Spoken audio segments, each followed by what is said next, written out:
Selamat pagi, siang dan malam bagi sobat semua. Bertemu kembali di Renungan Harian Kristen dengan topik kedamaian di tengah dunia yang kacau. Ayat renungan, semuanya itu kukatakan kepadamu, supaya kamu beroleh damai sejahtera dalam aku. Dalam dunia kamu menderita penganiayaan, tetapi kuatkanlah hatimu, aku telah mengalahkan dunia. Yohanes 16 ayat 33. Jagalah hatimu dengan segala kewaspadaan, karena dari situlah terpancar kehidupan.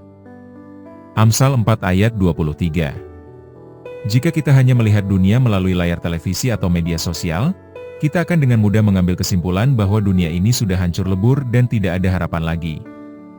Berita seringkali memperbesar kejahatan dan mengabaikan kebaikan yang terjadi secara diam-diam setiap hari.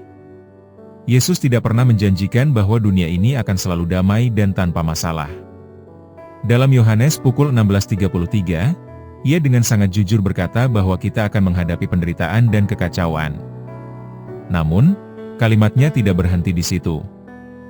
Ia melanjutkan dengan janji yang luar biasa, kuatkanlah hatimu, aku telah mengalahkan dunia. Sebagai orang percaya, kita harus sangat berhati-hati dengan apa yang kita masukkan ke dalam pikiran dan hati kita. Amsal mengingatkan kita untuk menjaga hati dengan segala kewaspadaan. Jika kita lebih banyak mengisi pikiran kita dengan berita buruk daripada firman Tuhan, maka yang akan keluar dari hidup kita adalah kepanikan dan kemarahan. Kita memang tidak boleh menutup mata terhadap penderitaan dunia, karena kita dipanggil untuk menjadi terang.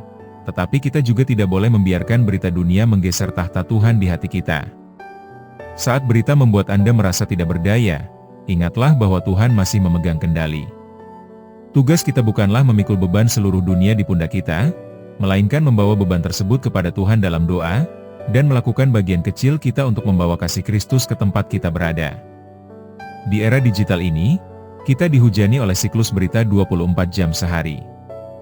Sayangnya, sebagian besar berita yang disajikan bersifat negatif, konflik, bencana, kejahatan, dan krisis, karena berita yang memicu rasa takut dan marah lebih cepat menarik perhatian. Jika tidak berhati-hati, terus-menerus mengonsumsi berita ini bisa membuat kita merasa cemas, marah, dan putus asa terhadap dunia. Berikut adalah beberapa cara cerdas untuk tetap mendapat informasi tanpa mengorbankan kesehatan mental Anda. Batasi waktu konsumsi berita, hindari doom scrolling. Anda tidak perlu mengecek berita setiap jam. Tentukan waktu khusus, misalnya 15-30 menit di pagi atau sore hari, untuk membaca berita utama. Setelah itu, tutup aplikasinya dan kembalilah ke kehidupan nyata Anda.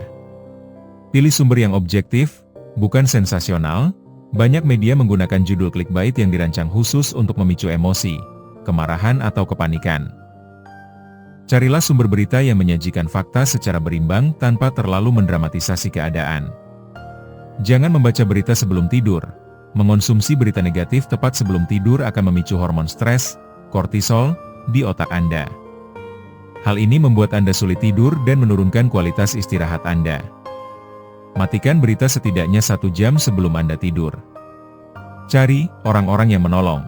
Seperti kata tokoh televisi Fred Rogers, saat kamu melihat hal-hal menakutkan di berita, carilah orang-orang yang menolong. Di tengah setiap bencana atau tragedi, selalu ada sukarelawan, tenaga medis, atau warga biasa yang melakukan kebaikan.